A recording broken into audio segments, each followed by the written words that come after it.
top with pretty Lavinia and unwed Henry, who brings about Hurricane Katrina and the price of progress. We will that Appalachian crab by the river's edge. There's a storm coming, but it ain't that Carolina drama. That's Alabama bound. It's murder ballads that's coming to town. Jamie here with Country Diggers. Today I'm going to be going into the Ballad of Frankie Silver. And I'll be reading from The Bloody Century, True Tales of Murder in 19th Century America by Robert Wilhelm. Also does the murderbygaslight.com website. And I won't be singing. I will be going into the song, reading it. But I won't be singing it because I can't find the lyrics to the one I want. So I will be reading it. Alright, stay tuned. Alright, this is the Ballad of Frankie Silver. This dreadful, dark, and dismal day has swept my glories all away. My sun goes down, my days are past, and I must leave this world at last. Oh Lord, what will become of me? I am condemned, you all now see. To heaven or hell my soul must fly, all in a moment when I die. Judge Donald, my sentence has passed. These prison walls I leave at last. Nothing to cheer my drooping head until I'm numbered with the dead. Oh, that awful judge I fear. Shall I that awful sentence hear? Depart, ye cursed, down to hell, and forever there to dwell. I know that frightful ghost I'll see, gnawing their flesh in misery, and then and there attended be for murder in the first degree. Then shall I meet that mournful face, whose blood I spilled upon this place. With flaming eyes to me he'll say, why did you take my life away? His feeble hands fell gently down, his chattering tongue soon lost its sound. To his soul and body part, it strikes with terror in my heart. I took his blooming days away, left him no time to God to pray. And if sins fall upon his head, must I not bear them in his stead? The jealous thought that first gave strife to make me take my husband's life. For months and days I spent my time thinking how to commit this crime. And on a dark and doleful night, I put the body out of sight. With flames I tried him consume, but time would not admit it done. You all see me and on me gaze. Be careful how you spend your days, and never commit this awful crime, but try to serve your God in time. My mind on solemn subjects rolls. My little child, God bless its soul. All you that are Adam's race, let not my faults this child disgrace. Farewell, good people. You all now see what my bad conduct's brought on me. To die of shame and disgrace before the world of human race. Awful indeed to think of death, in perfect health to lose my breath. Farewell, my friends, I bid adieu. Vengeance on me you must now pursue. Great God, how shall I be forgiven? Not fit for earth, not fit for heaven. But little time to pray to God, for now I try that awful road. Okay, now on to the story. Alright, before I start, let me tell you a little bit where you can find the song. Okay? The Ballad of Frankie Silver by the Volumers album, Waves on the Sea. Frankie Silver's by Hetty West, album Pretty Sorrow and Other Appalachian Ballads. That's from 1966. Frankie Silver, Take It to the Grave, Couldn't Be Happiers, featuring the Brown Mountain Lightning Bugs album, Songs for Butchie, Volume 3. That's the one I wanted to sing. It is a good one. That one is. And I couldn't find the lyrics. And let's see. Frankie Silver's Birdmore and His Hot Shots, 1929. Frankie Silver's Ashley and Foster, 1934.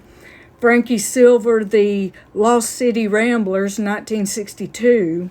Frankie Silver's and Clarence Ashley and Tex Isley. The Ballad of Frankie Silver, a ballad novel by Sharon McCrum in her ballad novels. Now, I like those. I like Sharon McCrum. And you can also find it Burt Oliver Woolley, American Murder Ballads and Their Stories, Oxford University Press, 1958, and Roud number 783, source Randolph, Ozark, Folk Songs 2, pages 124 and 125. Also, Laws E13, number 13. Number E13.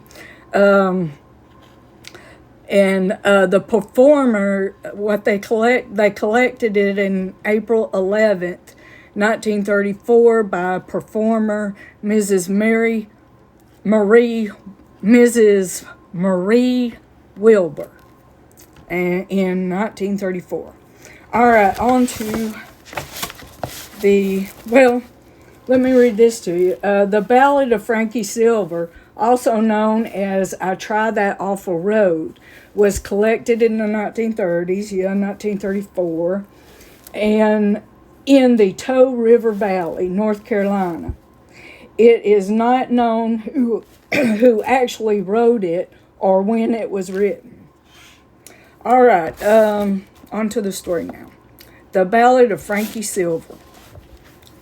Charlie and Frankie Silver were the ideal young married couple, so the legend goes. He was strong and handsome. She was kind and beautiful. They lived an idyllic life with their baby daughter in a little cabin in the woods of Burke County, North Carolina. But things changed quickly when Frankie learned that Charlie had been seeing other women. Allegedly, one night in December 1831, she methodically and brutally murdered Charlie in his sleep. That is the legend of Frankie Silver, but the reality is even darker. Frankie had endured physical abuse from Charlie throughout their marriage, until on that December night, she fought back to save her own life. Frankie Silver's subsequent execution was a tragic miscarriage of justice.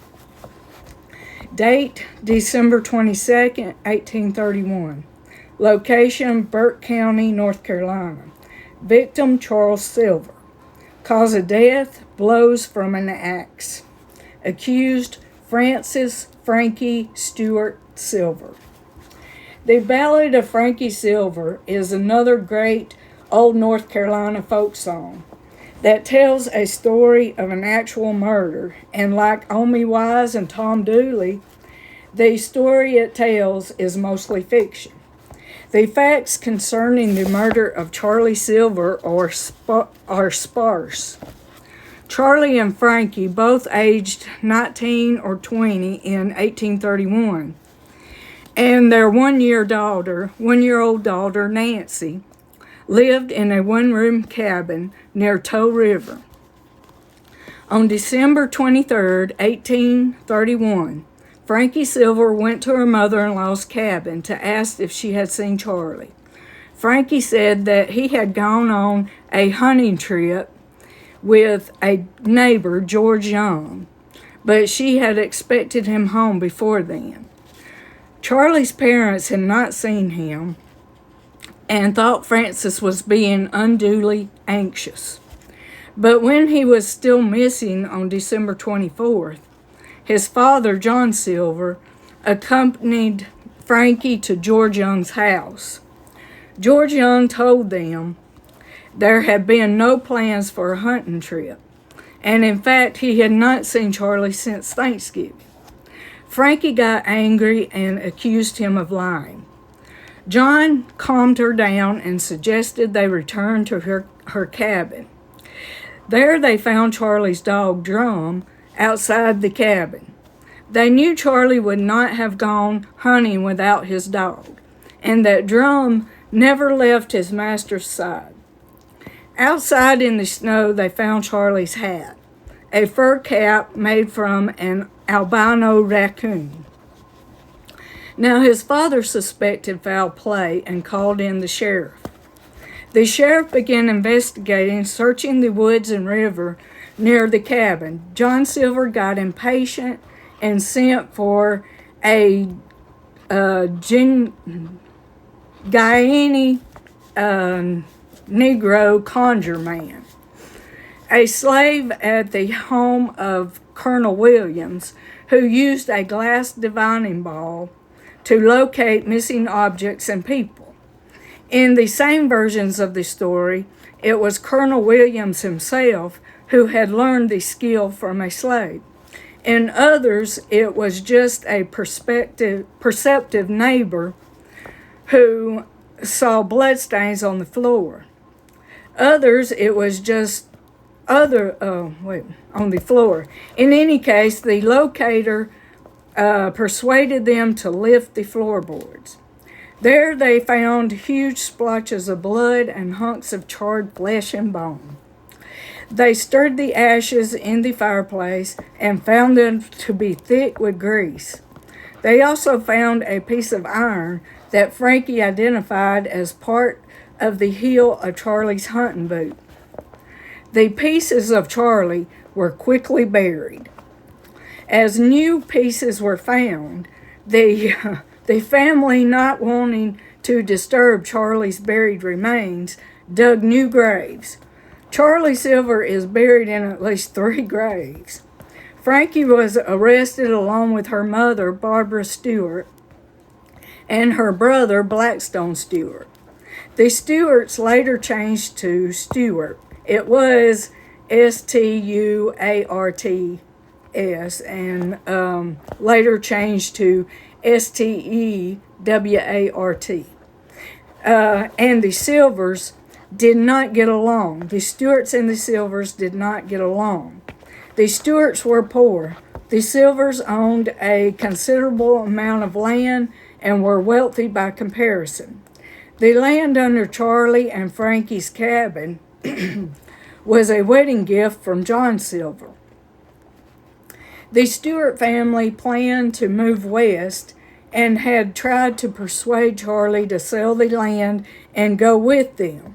Charlie refused. This was thought to be the motive for the murder, and the reason other family members were arrested. Frankie's father, Isaiah Stewart, knew enough about the law to obtain a writ of habeas corpus and get his wife and son released from jail. Frankie was held in the Morganton, North Carolina jail for the murder of Charlie Silver, and would say nothing more about what happened in the cabin other than assert her innocence. Frankie's silence was offset by the Silver family, who spoke volumes. Charlie's brother Alfred, who was 15 at the time, described what happened with a level of detail that he could not possibly have known. He said that Frankie had asked Charlie to chop some firewood, knowing Charlie would soon be away hunting. Charlie cut down a hickory tree, then chopped and stacked enough firewood to last a week. Alfred continued, "Being tired and sleepy after the labor of chopping, my brother lay down on the floor, close to the fire, with his little girl in his arms, and went to sleep. His head rested on an inverted stool for a pillow.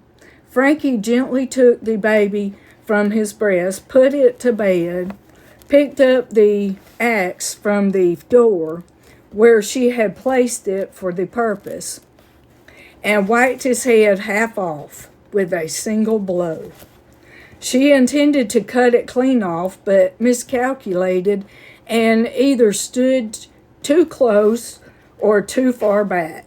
The first lick did not kill him instantly, for he sprang to his feet and cried, "God bless the child." The wife fled to the bed by the child and covered herself up till she heard Charles fall, and then jumped out and finished the job with a second blow. Other members of the Silver family believed that Frankie's parents were behind the killing. The legend among the Silvers said that Frankie's father was in the cabin urging her to strike, saying, "If you don't kill him, I will. Or if you don't kill him, I'll kill you." Some said Isaiah Stewart struck the second blow. The trial, March 29th, 1832. Frankie Silver's trial lasted less than 2 days. Her attorney, Thomas Wilson, probably in consultation with her father, decided to continue denying everything, believing that the prosecution did not have enough evidence to convict Frankie of murder. The evidence was all circumstantial, and it was not an easy case for the jury to decide. At one point in their deliberation, the jury was deadlocked at 9 for acquittal and 3 for conviction. They asked if they could rehear some of the testimony, so the witnesses were called to testify again. In the end, the jury found Frankie guilty of murder, and she was sentenced to hang. The case was appealed to the North Carolina Supreme Court. At issue was the re-examination of witnesses. They had been isolated before their initial testimony, but afterward had been allowed to hear each other's testimonies. The state Supreme Court upheld the verdict. The date for Frankie's execution was set for June 28, 1833. Verdict: guilty of murder. Aftermath: on May 18, 1832, with her execution just over a month away, Frankie Silver escaped from the Morganton jail. Either her father was able to pick the locks, or they had help from jailer John McGuire, who was known to have signed a petition asking the governor to pardon Frankie. Outside the jail, Frankie cut her hair short and dressed like a boy. She went with her father and uncle in a wagon headed for Tennessee.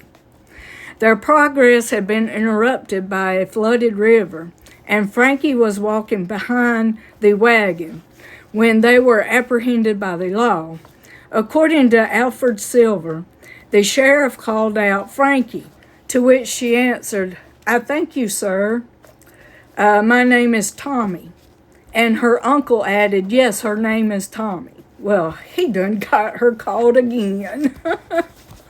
Yes, her name is Tommy. He done got her called. Okay, Frankie was arrested and taken back to Morganton. There is much folklore surrounding the hanging of Frankie Silver. It is sometimes said that she is the only woman ever hanged in North Carolina, or the first woman hanged in North Carolina.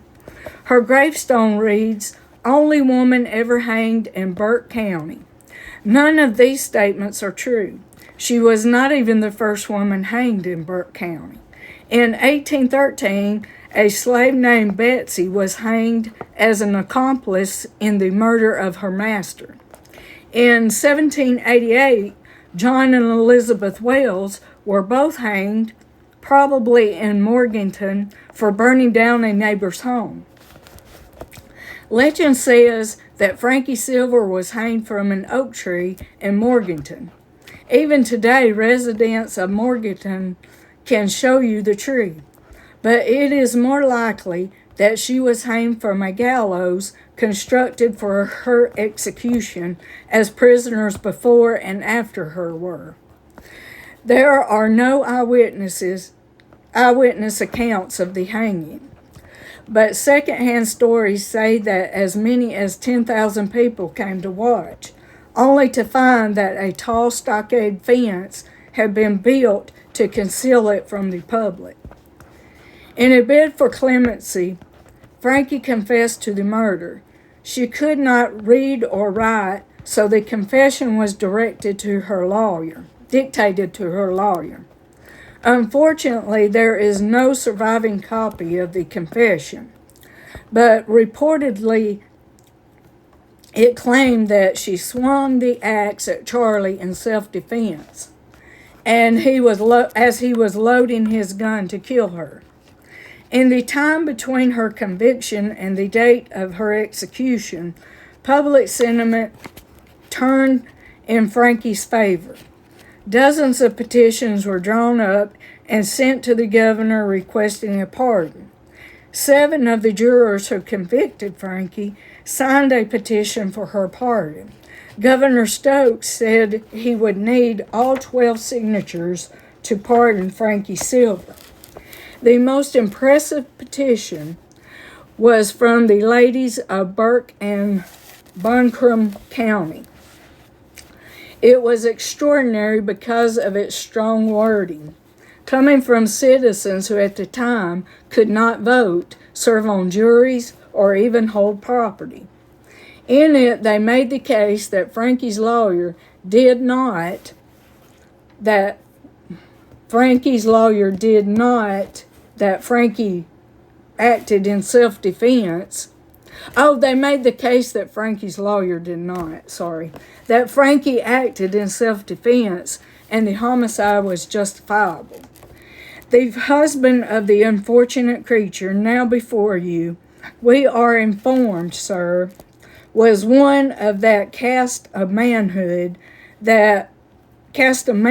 who are wholly dissolute of any of the feeling that is necessary to make a good husband or parent. The neighborhood people are convinced that his treatment of her was both unbecoming and cruel very often, and at the time too when female delicacy would most forbid it. He treated her with personal violence.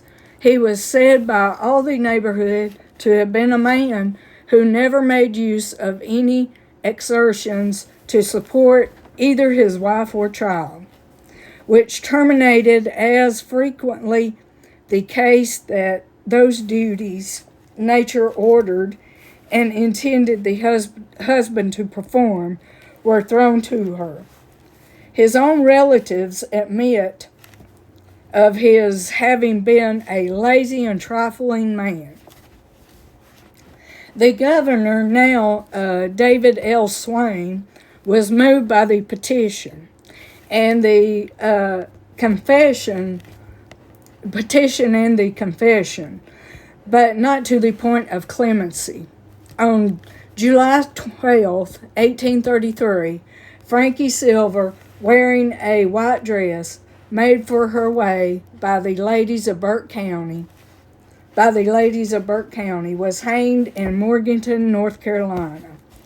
And it was said that when Frankie Silver was asked on the gallows if she had any last words, she responded by reciting or singing the confessional verses we now know as the Ballad of Frankie Silver, the song. And, hope y'all enjoyed that, and I'll see you back soon.